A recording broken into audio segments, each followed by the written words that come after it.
We will sing this national anthem after we say the Pledge of Allegiance. Please stand.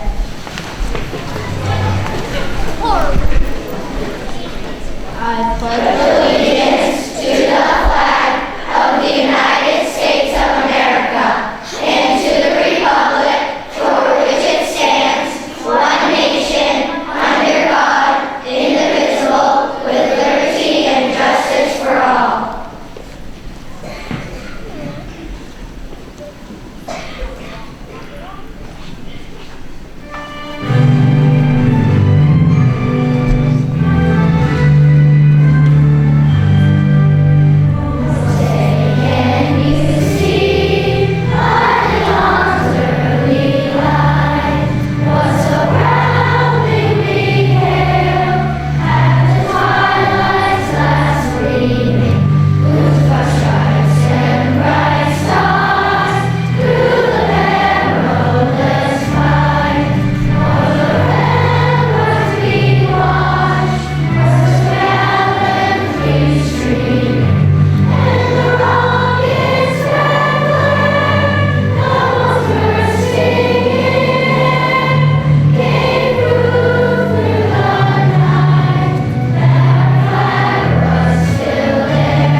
I would like to thank my mom for coming.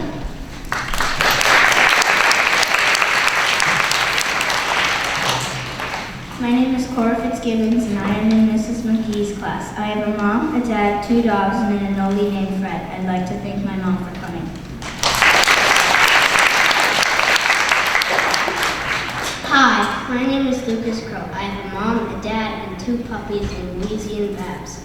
I play soccer. I would like to thank my dad for coming.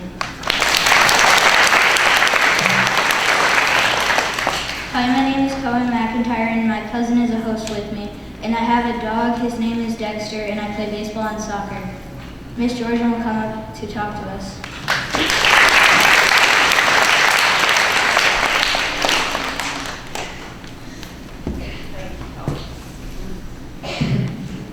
I think this is the first time we've had cousins as hosts. It was kind of fun to work with them this week. I'm just going to talk to you really briefly about how we're feeling right now. You know, it's that time of year when colds are coming. We're all catching colds. The flu has even begun. So what I'm going to ask you to do, and I've noticed a lot of you doing it, is make sure that you're coughing into your elbow instead of your hand. Makes sense, right? Because if you cough in your hand and then you touch other things in the room, you're more likely to spread the germs. So be careful with that. When you're using a tissue, please use the tissue. We want you to, of course. Throw it away to the sink, wash your hands, or use the hand sanitizer. You look around, there are a whole lot of us in very tight quarters often. So we just want to do what we can do to not spread the germs. We know we get winter colds, we all do. But if we can kind of help take care of ourselves and others, that would be greatly appreciated.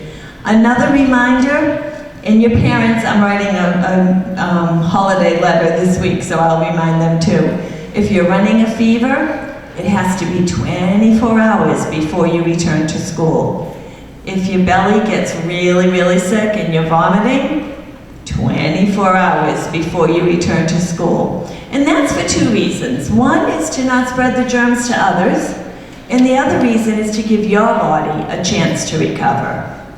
So if we all take good care of ourselves, remember to eat healthy. This is the time of treats. Today, the adults have some candy treats. We all do it, it's the holiday. But remember to eat your good, healthy food too. Keep your body going strong. We have 2 weeks until Christmas, lots to learn, lots to do, and lots to celebrate, so let's have fun. Thanks.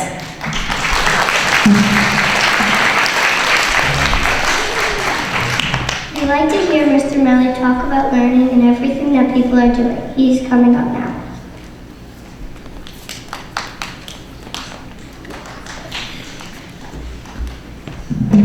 Good morning, everybody. Earlier this fall, my daughter recommended I share this with you. And I thought, well, that's a good idea. But I got a little nervous because it's kind of personal. It's personal to her and personal to me.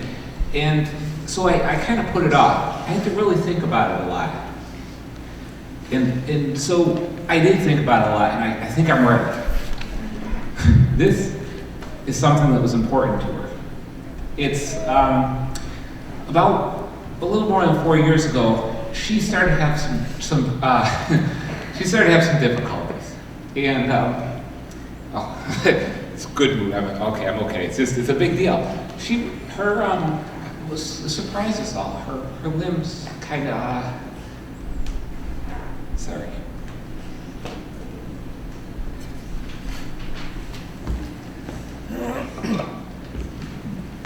She was having a hard time walking, and she had a lot of pain.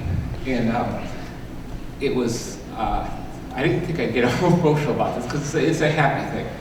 She was having a lot of pain, and she was having an emotional time because she started looking different than other kids. Her joints swelled up, and when you're little, you play with kids by running around. She was having a hard time with that too. She couldn't run around, so she was having a hard time keeping her friends. And we didn't know what it was. And her doctors didn't know what it was either. And so it was a little scary. But they found out. And they found some medicine that worked for her. But unfortunately, one of the pieces of medicine was a shot she had to get ready with. And it really, really hurt a lot. It burned when it went into her. It wasn't just a needle. She could deal with that, but it was after it was in her, she said it felt like fire in her. It was scary. And so all day, actually all week at first, she'd be really nervous about it. She'd have a bad day. And it took her a long time to be able to even have this. It was a day's event to give it to her. And when your kid's in pain and having a hard time, you carry that with you as a parent. You feel it exactly the same way because you care so much about your kid. Your kids like you. And so I spent a long time trying to read about and find out how to cope with pain because I knew she was going through it, emotional and physical.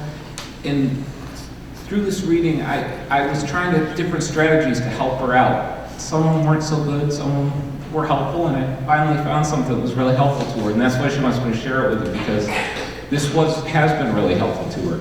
A lot of people will say when you're having a tough time, they'll say, it's very common in our culture because it's easy. It gets you through the moment. They say, suck it up, deal with it. And the reason why I say it is because it works. It works for a moment. It takes you through that thing. It's kind of like an emergency thing. You take it in and you take care of it. But after that moment has passed, it doesn't go away. You can only suck things up so much. You can only just cope so much. So you have to have strategies that validate. In other words, they recognize that you're having a hard time with things sometimes. You are allowed to do that.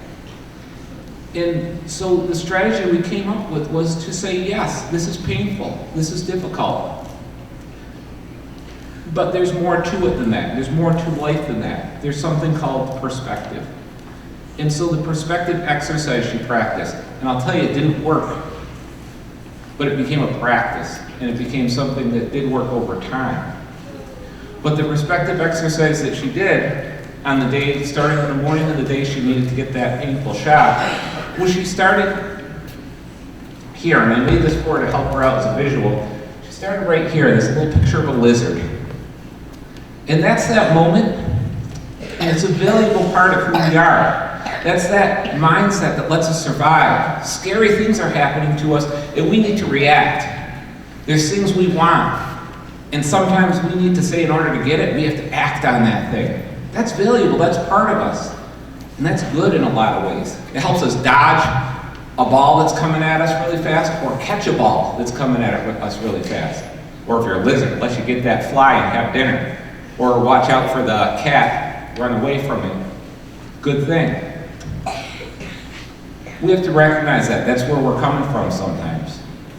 And then the next step over here is the squirrel. That's that piece of us that says, I need to get ready, I need to prepare. I need to preserve myself.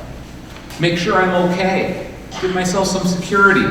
Squirrels always gathering acorns this time of year.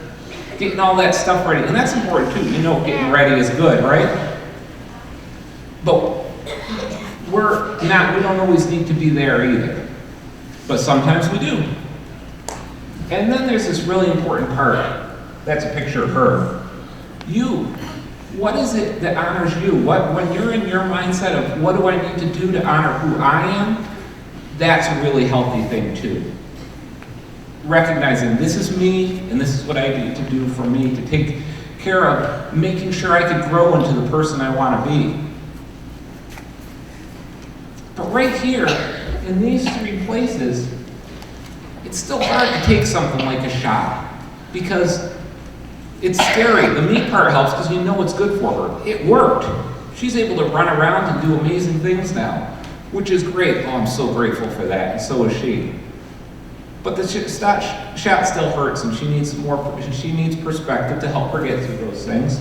And we go over here to the globe. The globe recognizes that we're part of a big community.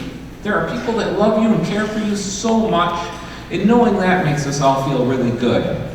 And there are people that we love and we're connected to and we serve in our own way, with our love and our care and our efforts. We're part of something bigger than just ourselves. And then here's a nice place here, a little chill zone. The universe, all the stars, more than we can even see. We are an important but small piece of something so big it's even hard to imagine.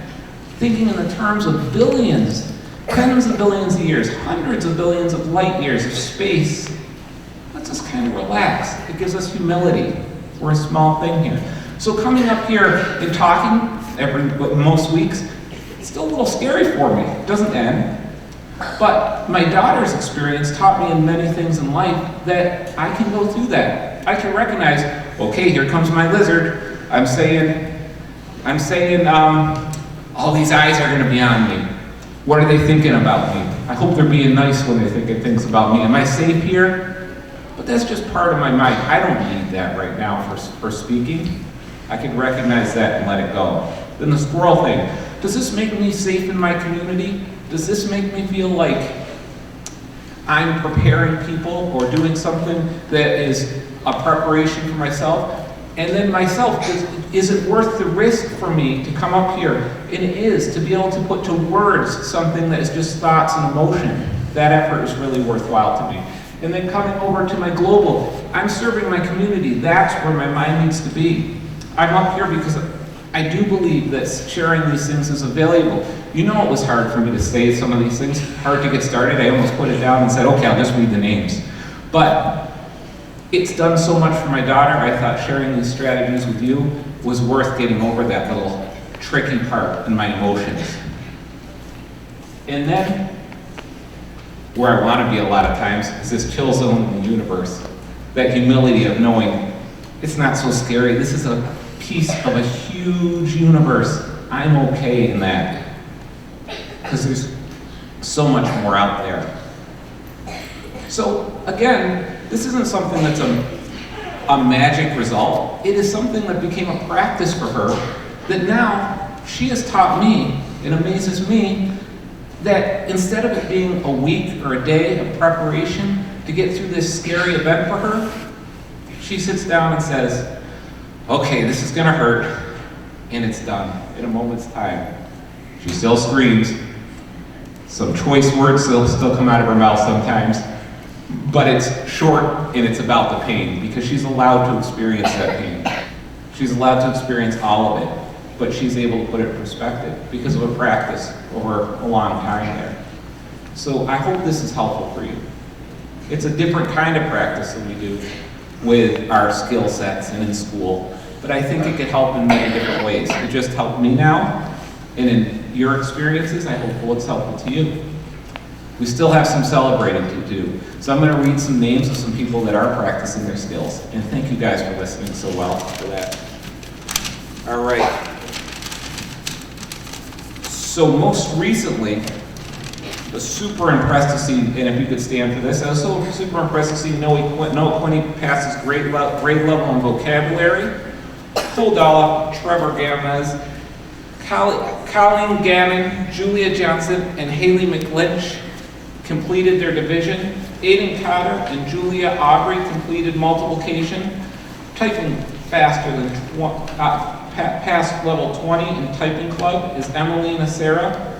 Sophie Stelshelsky, Emma I'm tongue twisting today. Emma Arboleda, and Isabella Canellis, also typing at level 20 or higher. And finishing all of learning.com for the grade level is Harper Whelan, Aiden Danford, Andrew Vacariza, and Paul Staska. Finishing Moby Max Math is Taylor House. Noah Quinney also finished Moby Max Language first grade level. Finishing, there's some more type 20 is typing level 20, Carlina Gromiko, Emma Devine, Jude Seeger, and Ryan Devine.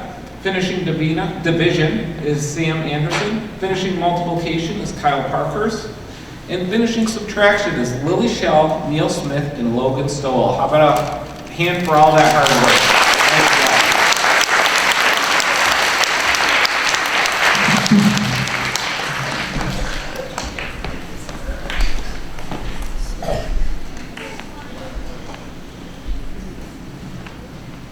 As you know, we have been working on our hallway behaviors. Remember, stay safe. Walk on the right side of the hall. Keep hands by your side. Keep personal space. Be trustworthy. Do your job and return to where you're supposed to be. Make sure your teacher knows where you are and where you're going. Always be respectful. If someone greets you, return the greeting with a smile or a quiet word. Use quiet voices, keep hands to stop and to let other sailors pass. Always be responsible. Keep hallway clean. Go directly to destination. Only enter a room if lights are on and adults are in the room. Use a partner voice or no voice at all. I'm going to announce the classes who will win the Golden Instrument Award. Mrs. Yankowskis is absent, so I'm asking the people who got the award to stand. Teachers got them, I think, in your mailboxes, did you? So if your class got, there we go.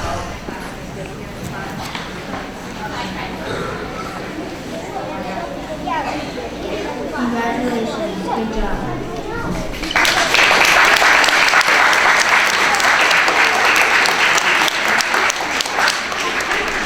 Grade artist, he learned how to draw three-dimensional houses in art class. He was excited to draw one successfully and add color to it. Great job, Kyle.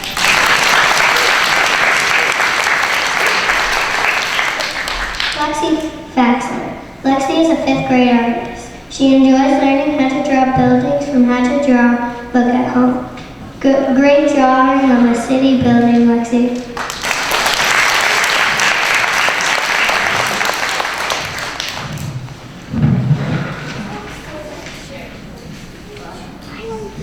Cole Seiss.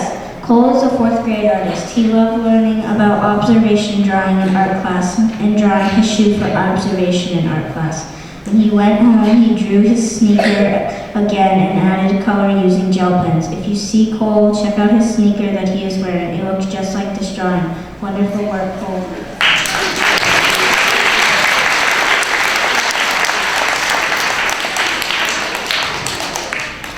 Now we will sing the Sandown North Pledge together. Then we will all sing, I'd like to teach the world to sing. I am a Sandown North Star. I know the 5 points that will take me far. First, I am safe, so I may stay healthy enough to learn and to play. Second, I am trustworthy, because I take care of what's yours and what's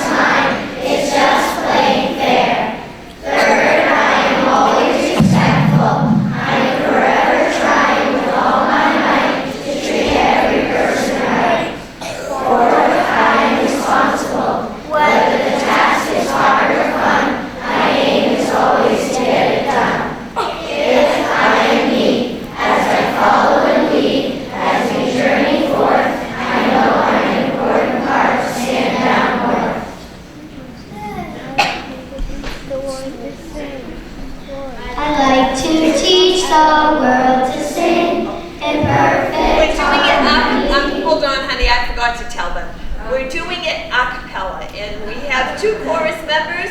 They're going to help us get started, but let's join them because they don't want to do it alone. Okay? I'd like to teach the world to sing in perfect